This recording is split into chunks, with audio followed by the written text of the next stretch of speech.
छात्रों, मित्रों, विद्यार्थियों, taxonomy is a wonderful field science. जितने ही आप मैदान में जाएंगे और तरह तरह के पौधों को देखते हैं, फ्लावरिंग प्लांट को, तो टैक्सोनॉमी जो है वो साइंस है आइडेंटिफिकेशन, नॉमेनक्लेचर और क्लासिफिकेशन की। उस स्टूडेंट को या टीचर को मज़ा आता है जब वो फील्ड में किसी फ्लोरल पार्ट को या किसी डिस्क्रिप्शन करता है, तो टेक्निकल टर्म जो है वो बहुत इंपॉर्टेंट होते हैं। Taxonomy requires lot of technical terms की ज़रूरत होती है और बिना टेक्निकल टर्म के आप किसी भी पार्ट को एक्सप्लेन नहीं कर सकते। इससे पिछले वाले वीडियो में हमने आपको बताया था फ्लोरल पार्ट्स अरेंज होने थैलेमस, हाइपोगाइनस, एपिगाइनस, पेरिगाइनस, और उनके सारे एग्जाम्पल भी बताए थे। और आज आपके एनसीईआरटी की फर्स्ट ईयर की किताब के अनुसार जो है हमारा टॉपिक है पार्ट्स ऑफ ए फ्लावर। मैंने आपको बताया था कि कोई भी फ्लावर को आप हाथ में पकड़ेंगे तो सबसे पहले उसका स्टॉक हाथ में आएगा, पेडिसलेट होगा, थैलेमस होगा, और थैलेमस में मैंने बताया था हाईली कंडेंस स्टेम होता है, टिप होती है जिसके ऊपर फ्लोरल वर्ल्स जो है लगी हुई होती हैं वर्ल के रूप में, और वो फ्लोरल वर्ल 4 होती हैं, calyx, Corolla, androecium and gynoecium, जिसके बारे में आज हम आपको शुरुआत कर रहे हैं फ्लावर के डिस्क्रिप्शन के बारे में। ठीक है, कैलिक्स जो होती है ये आपकी बड में जो है बहुत ही नुकीले तरह के अपेंडेजेस होती हैं जो कि बड में जो है फ्लावर की रक्षा करते हैं। आउटर मोस्ट कैलिक्स है। उसके बाद सेकंड वाली जो है वो आपकी कोरोला है। यूजुअली ये कलर्ड होती है और इसके कई प्रकार के आपके शेप, साइज, कलर, बहुत ही वेरिएशन जो है, डाइवर्सिटी जो है फ्लावरिंग प्लांट में सबसे ज़्यादा आपका कोरोला की डाइवर्सिटी है। ठीक है, तीसरी वाली वर्ल जो होती है वो आपके एंड्रोशियम है, जिसे आप मेल रिप्रोडक्टिव वर्ल कहते हो, और इसकी भी स्टैमेन जो है यूनिट होती है और ये बहुत ही इंपॉर्टेंट है मेल रिप्रोडक्टिव ऑर्गन जी। इसी प्रकार से आपका गायनोशियम जो है ये इनर मोस्ट जो है आपकी रिप्रोडक्टिव वर्ल है। ठीक है, इस तरह से हम देखते क्या है कि फ्लावर में 2 तरह की वर्ल है। एक है एसेसरी वर्ल जिसमें आपके 2 आते हैं, कैलिक्स एंड कोरोला, और रिप्रोडक्टिव वर्ल या ऑर्गन या एसेंशियल वर्ल उसमें आपका एंड्रोशियम एंड गायनेशियम आता है। आपकी एनसीईआरटी के अनुसार हमको बहुत ही स्ट्रिक्ट होकर के फॉलो करना पड़ता है। जब भी मैं नेक्स्ट टाइम एमएससी के लिए टैक्सोनॉमी का आऊँगा तब आपको बहुत ही डिटेल में इसका डिस्क्रिप्शन आपको मिलेगा। ठीक है, to describe the whole floral parts and today we are confined only, केवल सीमा हमारी कहाँ तक है, आपके फ्लोरल पार्ट तक। तो जरा एक दृष्टि से देखिए, let us see in a view 4 floral whorls are there. और मैंने आपसे कितनी बार कहा है कि लिखा हुआ अपने बाप का, अगर टेक्निकल टर्म आपके होठों पर है, आपके पेन पर डिस्क्राइब कर रहा है तो आप मास्टर है, आपकी बल्ले बल्ले है। ठीक है, और आप देखिए 4 फ्लोरल वर्ल्स हैं, कोई रटने की चीज़ नहीं है। आपकी पहली वाली जो है वो एसेसरी वर्ल कहलाती है और दूसरी वाली आपकी रिप्रोडक्टिव वर्ल कहते हैं, एसेंशियल। ठीक, खास बात क्या है, एसेसरी क्यों कहते हैं? They do not take part in the reproduction, वो रिप्रोडक्शन में भाग नहीं लेती हैं, अन्य दूसरे काम करती हैं, अनदर फंक्शंस आर देयर, इसलिए उनको एसेसरी वर्ल हैं जो कि रिप्रोडक्टिव वर्ल को हेल्प करती हैं, सहायता करती हैं, इसलिए आप उसको एसेसरी वर्ल कहते हैं। ठीक है, और ये जो एसेसरी वर्ल है ये आपकी 2 हैं, एक है कैलिक्स और कोरोला। मैंने अभी थोड़ी देर पहले आपको बताया था कि कैलिक्स क्या है, आउटर मोस्ट वर्ल है। ठीक, जब भी कभी आप देखेंगे तो आपको हम ये बताते हैं, ये देखें, ये आपका पेडिसल है, और ये देखिए, ये देखिए, ये और ये देखिए, सपोज करिए आपका जो है ये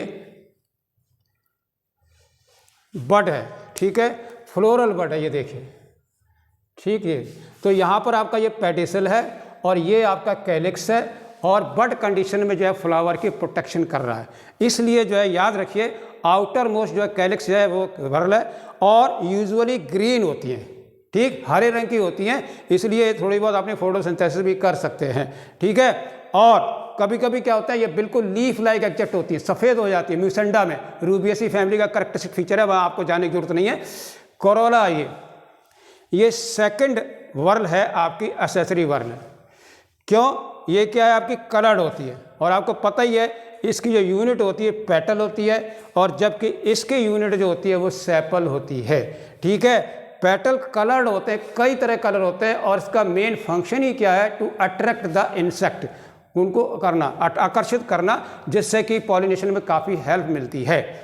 सेकंड पार्ट जो वर्ल का है वो है आपका रिप्रोडक्टिव या एसेंशियल वर्ल है।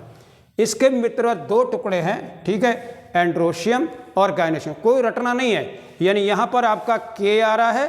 ठीक है, और ये आपका सी आ रहा है, और ये आपका ए आ रहा है, और ये आपका जी, KCAG। देखिए एंड्रोशियम क्या है, मेल रिप्रोडक्टिव वर्ल है, ऑलवेज रिमेंबर ये नर जनांगी वर्ल है और इसकी यूनिट को जो है हम एंड्रोशियम की यूनिट को स्टैमेन कहते हैं। अगर कोई कहता है व्हाट इज कैलिक्स, आंसर है आउटर मोस्ट वर्ल है। If somebody ask what is corolla, second whorl है, कलर्ड होती है। If somebody ask what is androecium, male reproductive whorl है, ठीक। And very important its unit part stem, ठीक। What about gynoecium के बारे में क्या है, ये क्या है, ये फीमेल रिप्रोडक्टिव वर्ल है, ठीक है। इसकी यूनिट जो है इसे हम कार्पल भी कहते हैं और पिस्टल भी कहते हैं।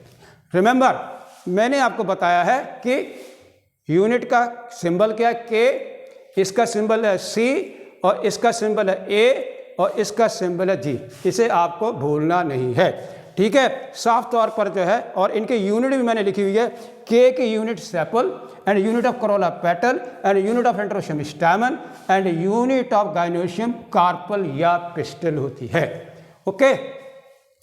कभी कभी क्या होता है कि कैलिक्स और कोरोला का स्पष्ट डिस्टिंक्शन नहीं होती है। ऐसी स्थिति में आप क्या करेंगे, देखिए पेरियंथ कहते हैं। पेरियंथ वर्ल होती है जब no distinction of K and C का विभेदन न कर पाए, we can't distinguish K and C, then its unit is called tepal, ठीक है। और ये किस फैमिली का है, लिलिएसी फैमिली में करेक्टरिस्टिक फीचर है, ओके। अब जैसा कि आपने बताया है कि 4 वर्ल हैं, आउट ऑफ 4 हम आपके सामने कैलिक्स ला रहे हैं आउटर मोस्ट। इसके बारे में पॉइंट देखिए जो कि आपके NCERT के स्ट्रिक्टली दिया हुआ है, वो देखिए। कैलिक्स आपको जैसे पता ही है, outer most world of a flower, ठीक है। और यूनिट ऑफ कैलिक्स क्या है ये भी आपको पता है, सेपल है, ठीक है। और यूजुअली ग्रीन होते हैं, लीफ लाइक होते हैं। और आपको पता है sepal protect flowers in the bud condition, bud condition में फ्लावर की रक्षा करते हैं। कंप्लीटली बड बंद होती है, फिर जैसे जैसे ग्रोथ सेपल के पेटल की होती है तो वो फिर खुल जाता है, ठीक है। कैलिक्स देखिए, ये कैमोस्पेलस या पॉलीस्पेल, ये 2 तरह के हैं, ये देखिए। Now you would like to know, आप जानकारी चाहेंगे कि क्या है। गैमो का मतलब होता है जुड़े हुए। जब सेपल आपस में जुड़े हुए होते हैं तो उसको कहते हैं गैमोस्पेलस। व्हाट आई मीन, सेपल्स जो होते हैं इसके यूनाइटेड होते हैं, और अगर सेपल अलग अलग हैं, ठीक है, तो उसे कहते हैं पॉलीस्पेलस। कहने का मतलब गैमोस्पेलस यूनाइटेड सेपल और पॉलीस्पेलस का मतलब होता है फ्री सेपल होते हैं, ठीक है, जैसे आपका ब्रेसिकेसी में है, ठीक है। और इस तरह से जो है आपके बारे में मैंने बताया है कि 4 फ्लोरल वर्ल हैं और उनके मैंने टाइप बता दिए हैं, एसेसरी या रिप्रोडक्टिव, कैलिक्स और कोरोला, और एसेंशियल में एंड्रोशियम, गायनोशियम और पेरियंथ। और ये आपका, अब जरा ये खुद देखिए, ये आपका नीट का सवाल जा रहा है, ठीक है। ये भी आपका नीट का सवाल जा रहा है। आप कहेंगे क्या आता क्या है, ये देखिए, ये भी आपका नीट का सवाल आ रहा है, ठीक है। जब आपको हम फैमिली बताएंगे तो आपको इसके एग्जाम्पल भी मिल जाएंगे, ठीक है। और इसके मैंने डेफिनेशन बता दी है, फंक्शन बता दिए है, ठीक है। अब नेक्स्ट हम आपको बताएंगे कोरोला के बारे में, okay. Thank you very much.